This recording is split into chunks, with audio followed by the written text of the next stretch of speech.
Waalaikumsalam. Baiklah anak-anak semua. Bismillahirrahmanirrahim. Assalamualaikum warahmatullahi wabarakatuh. Waalaikumsalam warahmatullahi wabarakatuh. Selamat pagi semuanya. Selamat pagi, Bu. Gimana kabarnya hari ini? Alhamdulillah baik, Bu. Alhamdulillahirabbil alamin. Wassalatu wassalamu ala asrofil anbiya'i wal mursalin wa ala alihi wa ashabihi rasulillahi ajma'in. Amma ba'du. Pertama-tama marilah kita panjatkan rasa puji syukur atas kehadiran Allah Subhanahu wa taala karena kita masih diberikan kesehatan dan kesempatan sehingga kita dapat berkumpul kembali di lokal yang kita cintai ini dalam proses belajar mengajar. Nah, pada kegiatan hari ini sebelumnya Ibu menyampaikan bahwasannya kita akan membahas pembelajaran seperti biasanya. Nah, sebelumnya silahkan ketua kelasnya disiapkan dan dipimpin doanya. Baik, Bu. Berdoa dimulai. Bismillahirrahmanirrahim. Rabbi shrah li sadri wa yassir li amri wahlul 'uqdatam min lisani yafqahu qawli. Amin. Baiklah, setelah itu silahkan baca Al-Qur'annya. Siapa yang membaca Al-Qur'an? Saya, Bu. Ya, silahkan Mirna. Baik, Bu. A'udzu billahi minasyaitonir rajim.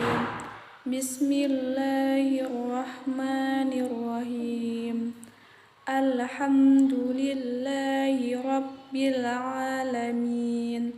Ar-Rahmanir Rahim. Maliki yaumiddin.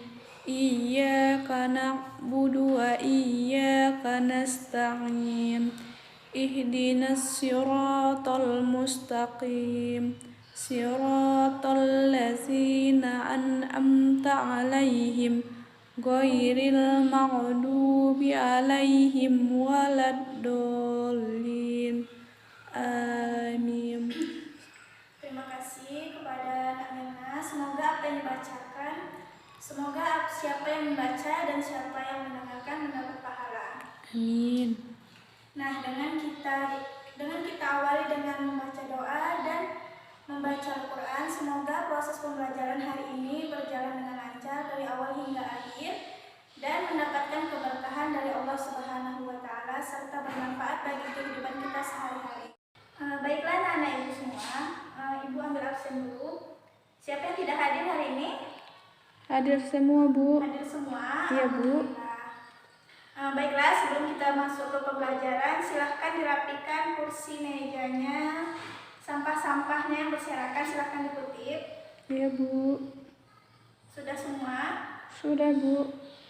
Nova, pindah ke depan Nova. Iya. Masih ada yang kosong. Baiklah, semua sudah siap untuk belajar? Sudah, Bu. Baiklah. Bismillahirrahmanirrahim. Minggu kemarin kita telah membahas tentang masih sama, yaitu peran Wali Songo di Indonesia. Nah, kemarin kita sudah membahas 6 Wali Songo. Nah, sekarang kita lanjutkan, yaitu ada 3 Wali Songo lagi yang akan kita bahas. Nah, yang pertama yaitu Sunan Kudus, Sunan Muria, dan Sunan Gunung Jati. Nah, apa sih tujuan kita untuk mempelajari peran Wali Songo di Indonesia? Jadi tujuan kita mempelajari ini supaya anak-anak Ibu semua mengetahui biografi tentang Wali Songo, apa-apa saja peran yang dilakukan oleh Wali Songo sehingga Islam itu berkembang di Indonesia. Nah, di sini kan Wali Songo ini menyebarkan Islam di Indonesia.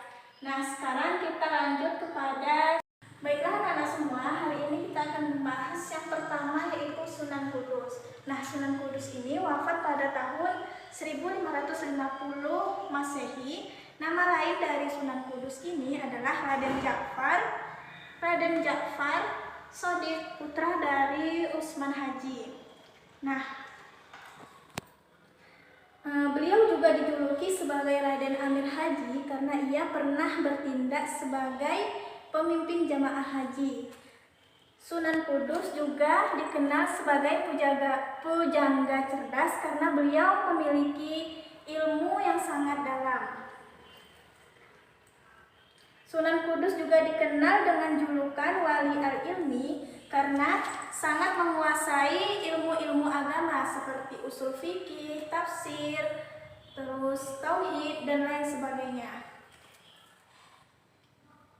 Sunan Kudus juga pernah dipercaya sebagai panglima perang Kesultanan Demak. Ia juga mendapatkan kepercayaan untuk mengembalikan pemerintahan di daerah Kudus, sehingga ia menjadi pemimpin pemerintahan atau bupati sekaligus pemimpin agama. Sunan Kudus dalam melaksanakan dakwahnya menggunakan pendekatan budaya. Beliau juga memainkan peran sebagai sosok pujangga yang menciptakan berbagai lagu dan cerita keagamaan. Karyanya yang paling terkenal adalah Gending Mas Kumambang dan Mijil. 3. Nah, selain itu Sunan Kudus ini juga melarang untuk menyembelih sapi. Nah, mengapa Sunan Kudus ini melarang menyembelih sapi? Karena itu adalah rasa toleransi. Sunan Kudus ini sangat Sunan Kudus ini sangat menghargai kearifan lokal. Beliau melarang masyarakat muslim di Kudus untuk menyembelih sapi karena rasa toleransi Tunggu dulu.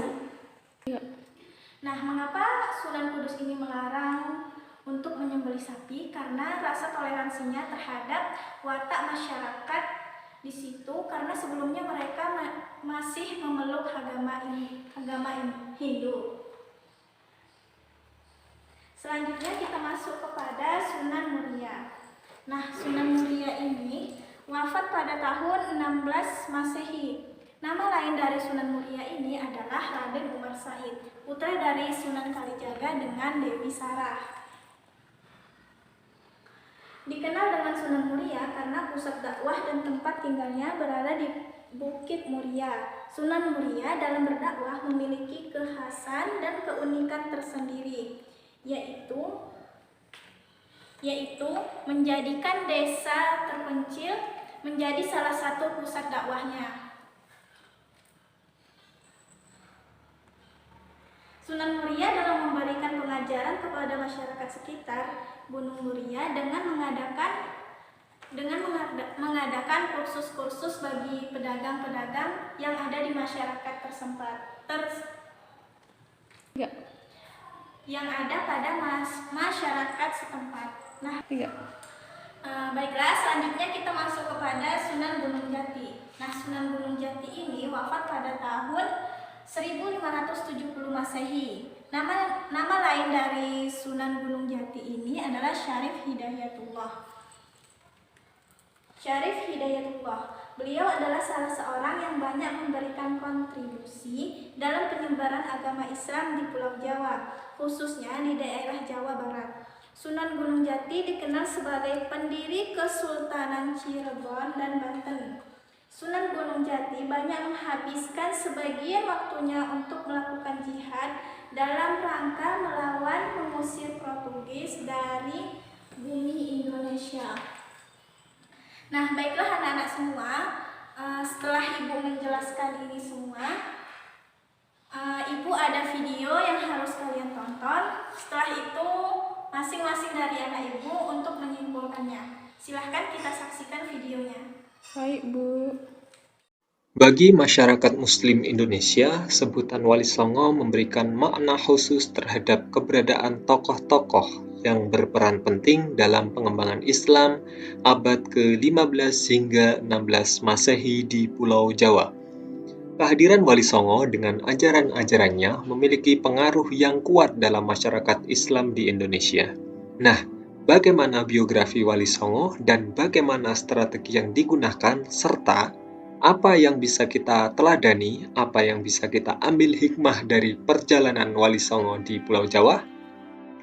Mari kita bahas.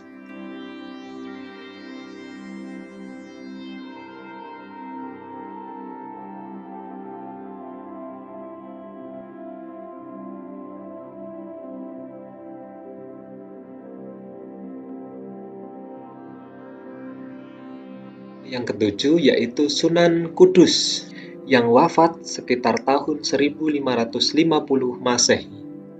Sunan Kudus atau Raden Ja'far Shadiq, beliau juga dijuluki sebagai Raden Amir Haji karena ia pernah bertindak sebagai pimpinan jamaah haji atau disebut Amir. Raden Ja'far Shadiq juga dikenal sebagai pujangga cerdas yang luas dan mendalam keilmuannya. Sunan Kudus juga dikenal dengan julukan Wali Al-Ilmi karena sangat menguasai ilmu-ilmu agama, terutama tafsir, fikih, usul fikih, tauhid, hadis, serta logika. Sunan Kudus juga pernah dipercaya sebagai Panglima Perang Kesultanan Demak. Ia juga mendapatkan kepercayaan untuk mengendalikan pemerintahan di daerah Kudus, sehingga ia menjadi pemimpin pemerintahan atau bupati sekaligus pemimpin agama. Sunan Kudus dalam melaksanakan dakwah menggunakan pendekatan budaya. Beliau juga memainkan peran sebagai sosok pujangga yang menciptakan berbagai lagu dan cerita keagamaan. Karyanya yang paling terkenal adalah Gending Mas Kumambang dan Mijil. Sunan Kudus merupakan sosok yang sangat menghargai kearifan lokal. Beliau melarang penyembelihan lembu bagi masyarakat Muslim di Kudus. Larangan ini adalah bentuk toleransi terhadap adat istiadat serta watak masyarakat setempat yang sebelumnya masih kuat dengan agama Hindunya. Wali Songo yang ke-8 adalah Sunan Muria. Sunan Muria atau Raden Umar Said yang wafat sekitar abad 15-16 Masehi. Raden Umar Said merupakan putra Sunan Kalijaga. Raden Umar Said merupakan putra Sunan Kalijaga dengan Dewi Saroh. Dikenal sebagai Sunan Muria karena pusat dakwah dan tempat tinggalnya berada di Bukit Muria. Sunan Muria dalam berdakwah memiliki kekhasan dan keunikan tersendiri, yaitu menjadikan desa-desa terpencil sebagai medan dakwah Islamnya. Sunan Muria memberikan pengajaran kepada masyarakat di sekitar Gunung Muria dengan mengadakan kursus-kursus bagi para pedagang, nelayan, ataupun masyarakat kecil lainnya. Sunan Muria juga merupakan pendukung setia Kesultanan Demak dan ikut andil dalam pendirian Masjid Demak. Beliau memiliki karya tulis yang masih digemari hingga saat ini, yaitu Tembang Sinom dan Kinanti. Wali Songo yang ke-9 adalah Sunan Gunung Jati yang wafat sekitar tahun 1570 Masehi. Nama asli Sunan Gunung Jati adalah Syarif Hidayatullah. Beliau adalah salah seorang dari Wali Songo yang banyak memberikan kontribusi dalam penyebaran agama Islam di Pulau Jawa, khususnya di daerah Jawa Barat. Syarif Hidayatullah dikenal sebagai pendiri Kesultanan Cirebon dan Banten. Sunan Gunung Jati banyak menghabiskan sebagian waktunya untuk melakukan jihad dalam rangka melawan dan mengusir Portugis dari bumi Indonesia. Hal ini dilakukan dengan menggabungkan kekuasaan Banten dan Demak, sehingga memiliki kekuatan yang diperhitungkan. Oleh sebagian para sejarawan, Sunan Gunung Jati dikenal sebagai peletak konsep negara Islam modern, dengan bukti berkembangnya Kesultanan Banten sehingga menjadi negara maju dan makmur.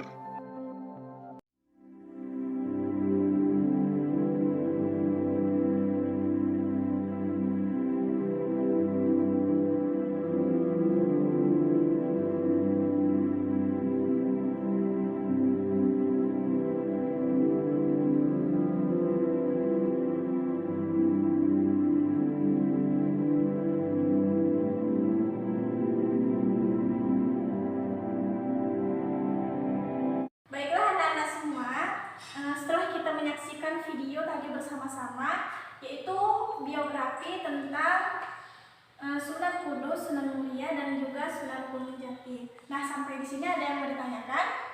Tidak, Bu. Tidak ada? Tidak, Bu. Baiklah, karena tidak ada, sekarang Ibu yang akan bertanya. Coba anak-anak Ibu semua, siapa yang bisa menyimpulkan pembelajaran hari ini tentang Sunan Kudus, Sunan Muria, dan Sunan Gunung Jati? Silahkan. Saya, Bu. Ya, silahkan Mirna Hayati. Adapun dari kesimpulan dari peran Wali Songo di Indonesia itu, Bu, yang pertama itu dari Sunan Kudus, di mana Sunan Kudus itu wafat pada tahun 1550 Masehi, di mana nama lainnya itu Raden Jafar Sodik, dan dia adalah putra dari Raden Usman Haji, di mana Sunan Kudus ini adalah seorang pujangga cerdas atau wali al-ilmi. Strateginya itu pendekatan budaya, dan karya dari Sunan Kudus itu adalah Gending, Mas Kumambang, dan Bijil. Yang kedua yaitu Sunan Muria, di mana Sunan Muria itu wafat pada tahun 16 Masehi, dan nama lainnya yaitu Raden Umar Said. Dia adalah putra dari Sunan Kalijaga dengan Dewi Saroh. Dan yang ketiga yaitu Sunan Gunung Jati, di mana Sunan Gunung Jati ini wafat pada tahun 1570 Masehi, di mana nama lainnya itu Syarif Hidayatullah, dan dia itu berasal dari Pasai dan pendiri Kesultanan Cirebon dan Banten. Sekian, Bu. Tidak. Iya, baik. Terima kasih kepada Mirna Hayati. Nah, begitulah kesimpulan pembelajaran kita hari ini. Nah, baiklah anak-anak Ibu semua, karena semua sudah paham ya pelajaran hari ini. Ya, Bu. Oke, Ibu akan memberikan tugas untuk minggu depan. Tugasnya yaitu membuat sebuah artikel tentang biografi Sunan Kudus, Sunan Muria, dan juga Sunan Gunung Jati. Nah, minggu depan dikumpul ya. Ya, Bu. Baiklah, jangan lupa tugasnya. Nah, sekarang karena pembelajaran kita hari ini sudah selesai, maka kita tutup dengan membacakan hamdalah. Alhamdulillahirabbil alamin. Silakan ditutup dengan doa kafaratul majelis. Bismillahirrahmanirrahim.